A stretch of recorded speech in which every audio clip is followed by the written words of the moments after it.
வேலையா செங்கோட்டை குளம் உடஞ்சிருக்குமா அதான் உங்களுக்கு தெரியல. அப்படியா? ஆமாம், எனக்கு செங்கோட்டை குளம் உடஞ்சிருக்குல டிவியில் போட்டோம்ல அதான் உங்களுக்கு தெரியும். அதான் ஒரு குளம் தனியான போன நேரம் வந்துட்டே இருக்கு.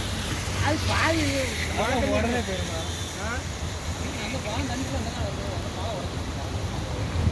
எந்த பாலம்?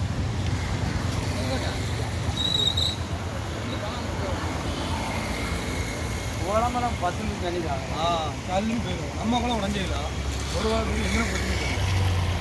தப்புன்னு போயிருந்துருங்க அது.